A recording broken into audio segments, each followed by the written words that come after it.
Meadows the photo foiled again is the 2-1 morning line favorite on Saturday at the Meadows.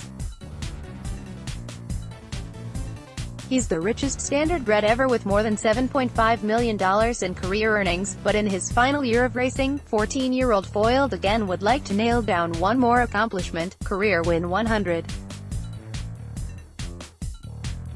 He'll shoot for that elusive milestone Saturday at the Meadows when he leaves from post 2 with Dave Pallone in race 11.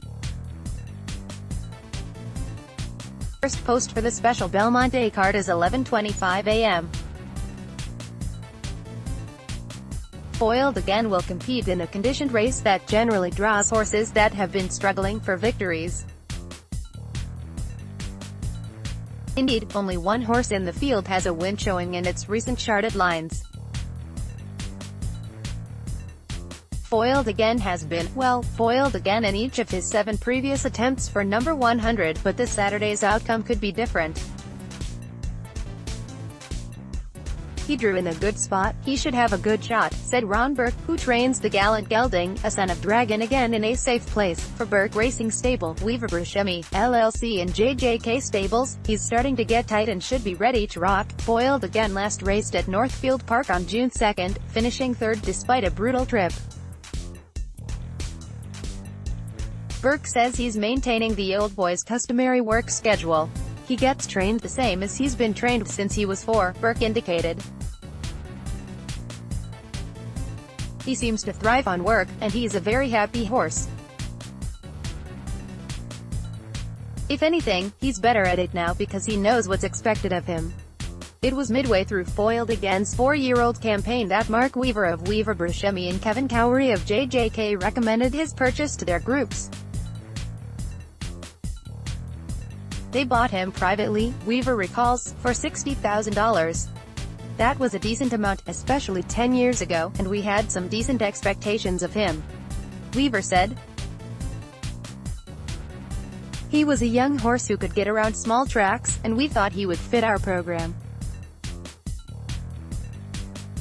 But if someone had predicted he would achieve everything he did, you would have called him crazy. Those accomplishments are the stuff of legend. He won the Dan Patch Pacer of the Year award 3 consecutive times. 2011 to 2013 was the first pacer to record 3 consecutive million-dollar seasons, and, in 2013 at the age of 9, he became the oldest horse to win a Breeders' Crown, a mark eclipsed the following year by 11-year-old trotter Commander Crow. With that unprecedented resume, career win 100 might seem just a round number. Weaver and Burke don't see it that way. He's done so much for all of us, Weaver said. He's literally changed our lives and allowed us to invest back in the game. Number 100 would allow us to appreciate him one more time. Listen, you have the winningest driver in the history of the sport driving for the winningest trainer in the history of the sport on the richest horse in the history of the sport. If they were to win, that would be kind of big.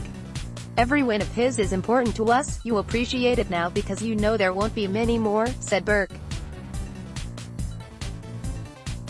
When he won his last stake race, the 2016 Robert J. Kane Memorial at Batavia Downs, we were all crying because we thought this could be it. Win or lose Saturday, Burke plans to race Foiled again through the end of the year, when he faces mandatory retirement, with his final race deck. 31 at the Meadows. That will make a great New Year's Eve party, for us and his fans. Burke says, it will be really cool for the sport. Edited release, Evan Paddock for the Meadows.